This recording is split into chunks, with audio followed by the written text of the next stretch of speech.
Illumination Publishers presents Mighty Man of God, A Return to the Glory of Manhood by author Sam Laing. Chapter 12, Family. We begin this chapter with a reading of Psalm 127. Unless the Lord builds the house, its builders labor in vain. Unless the Lord watches over the city, the watchmen stand guard in vain. In vain you rise early and stay up late, toiling for food to eat, for he grants sleep to those he loves. Sons are a heritage from the Lord, children a reward from him. Like arrows in the hands of a warrior are sons born in one's youth. Blessed is the man whose quiver is full of them. They will not be put to shame when they contend with their enemies in the gate. Many of the mighty man's greatest battles, victories, and defeats will occur in his own household, because it is there that a man's character is most certainly tested and forged. It is with those whom we live every day that we reveal who we really are. We cannot hide at home. There, our true character, nature, and influence is shown for good or ill. It is our wives, our children, or our roommates who perceive us as no others do. Our household will be the platform upon which our life is built, or it will be the destructive force which tears it down. We cannot think, I need to do great things with my life right now. My family will have to wait until I get them done. Nor can we think, it does not matter about my wife and kids. They will be okay. I need to do this other stuff, and they will still be here when it is all done. Such thinking is selfish, for while your personal dreams and goals are voluntary, your family obligations are not. You are the only husband of your wife. You are the only father of your children. No one can or should replace you in these responsibilities, and if you fail in them, who will be there to pick up the pieces? If you need further persuasion, look at the examples of some of the men in the Bible who failed at home. Through these stories, God gives us a solemn warning. Do not go where these men have gone. Build a great marriage and home. Consider Eli, the prophet whose sons were sexually immoral and thieving. The word of God came to him saying that since he did not discipline his sons, they would die, and that the priesthood would be removed from his family.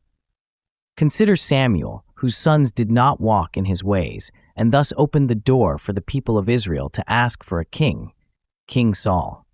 Consider David, whose own example of adultery, deceit, and murder was repeated 100-fold by his children. If these are not enough, look around you. Look at your own relatives. Look at the people in your own neighborhood. Look even at the people in your church who have neglected what God has said about their marriages and families. Look and be sobered. Look and see where you will end up if you do not build your family with love, hard work, and spiritual principles.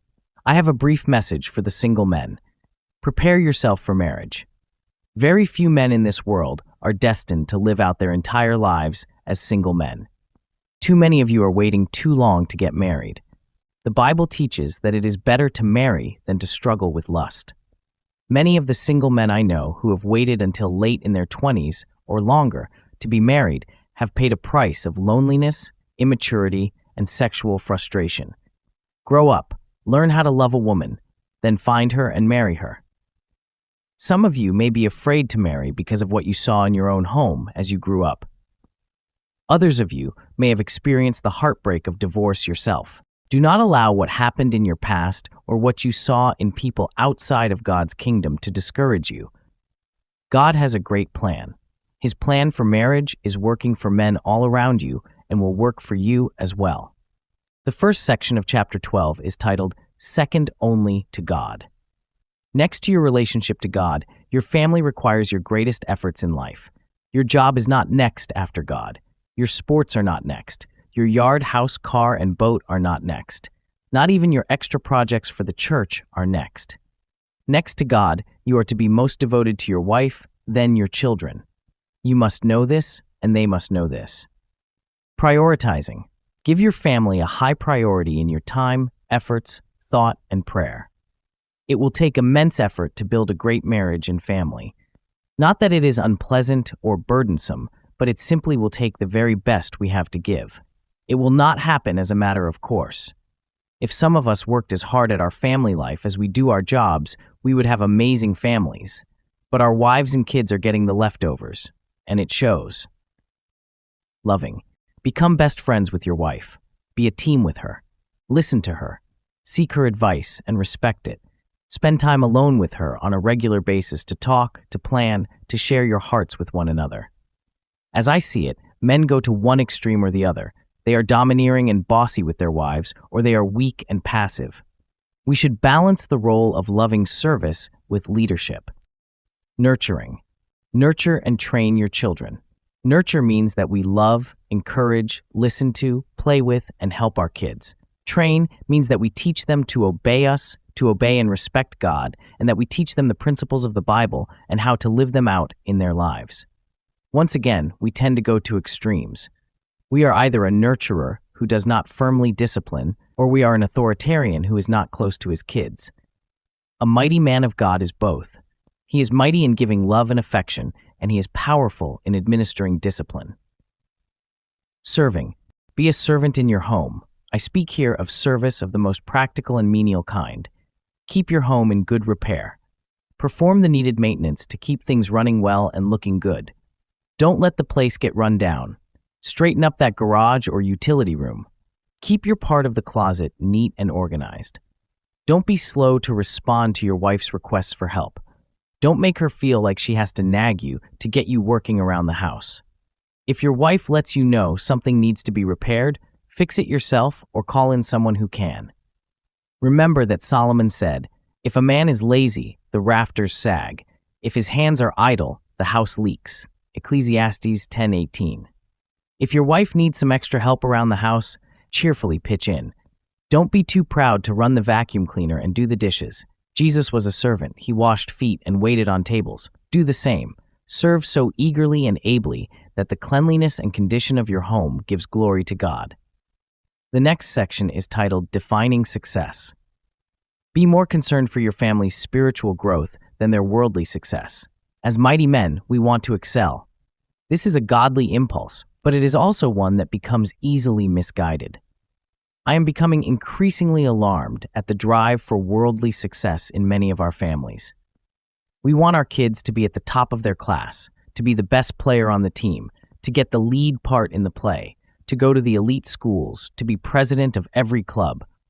When are we going to realize that our drive may be motivated by pride and that it could be putting immense pressure on our children? Certainly, we need to help our children discover and develop their talents, but the goal of life is not for them to be number one at everything. We claim it is for the glory of God, but is it really for our glory instead? I fear that some of us are going to pay a price of exasperated, bitter, and worldly children who not only see through us, but who will one day walk away from the church.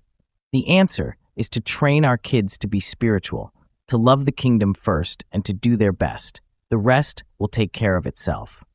Let me share a couple of stories that might help you. This story is titled, A Daughter's Lesson.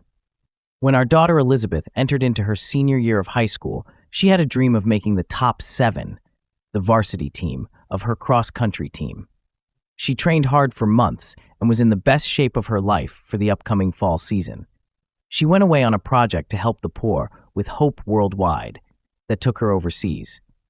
While there, she contracted some sort of intestinal malady that drained her of energy. She came back, ran her first race, collapsed at the finish line, and was taken to the emergency room. She came through, but she was set back in her training. She was number 8 on her team. As the time came for the state qualifying meet, one of the other girls was injured during the last few weeks of the season, and Elizabeth moved up to take her place. Her dreams had come true. She was going to get to go to the state meet after all. Then one day, her coach approached her to let her know the other girl had recovered from her injury and that she would be fit to run in the state competition. He said, "Elizabeth, you have worked hard, and if you want to run in the state meet, I won't stand in your way." Elizabeth knew what was best for her team because she recognized that the other girl was faster than she, and she knew what she wanted for herself. She struggled and prayed over the decision and told her coach that she would step aside to make room for her teammate. Her coach, the other girl, the other parents, all were amazed. Several of them approached Elizabeth with tears in their eyes, saying they had never seen someone take such an unselfish step on behalf of the team. To this day, when Elizabeth returns to high school meets to see her brothers run, someone usually comments to her about the decision she made. She won greater respect by stepping aside than by pushing her way forward. Our family was proud of her, and I, as her father, am more proud of her for that decision than if she had been the #1 runner on her team. These are the kinds of decisions and moments that make a child and a family a spiritual or worldly one. This next story is titled A Dad's Lesson.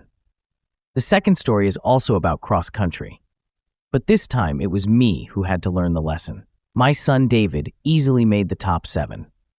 As the season progressed, David felt, as did his coach, that he was capable of running better times than he was turning in.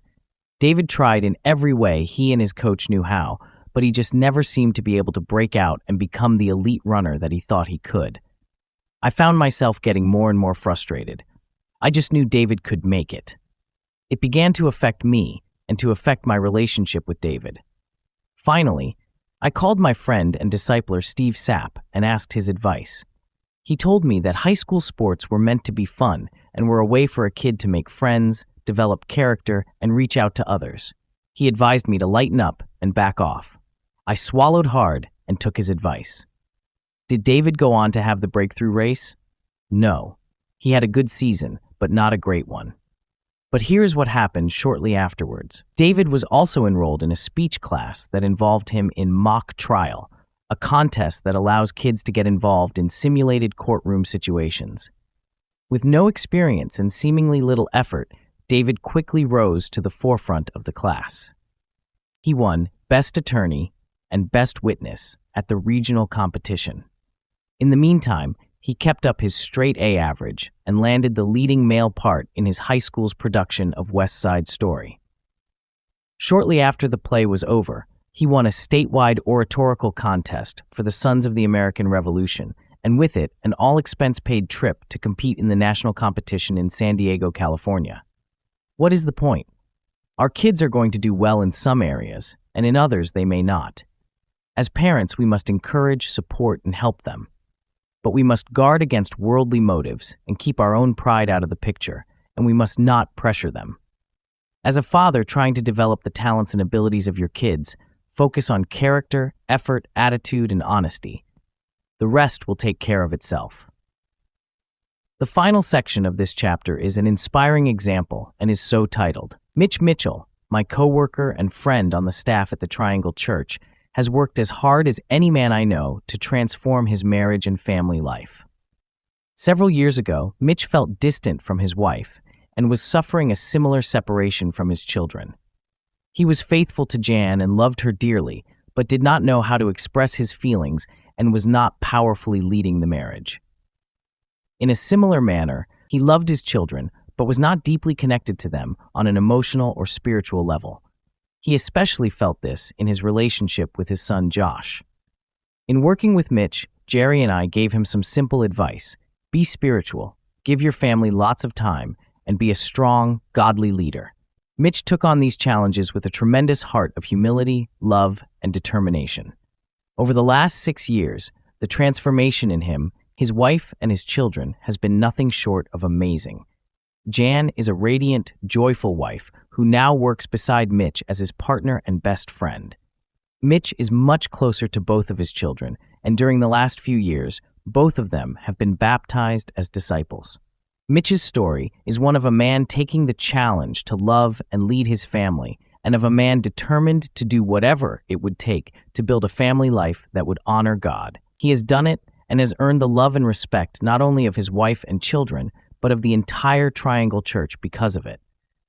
Let Mitch's story inspire you to believe that you too can see tremendous changes in your marriage and family. Family and marriage are the crucial proving ground of manhood. As we conclude Chapter 12, I want to impress upon you that your household is a powerful indicator of your Christianity. So, do not fail at home. Devote yourself to your wife and your children. The joy you will have because of them is unparalleled. A happy, godly wife and children who turn out to be disciples are some of life's most precious victories. May God enable you to attain them. Be a mighty man at home. It will take a decision, devotion, and determination, but it will pay dividends beyond compare for the rest of your life. Mighty Man of God Audiobook. Copyright 2025 Illumination Publishers. All rights reserved.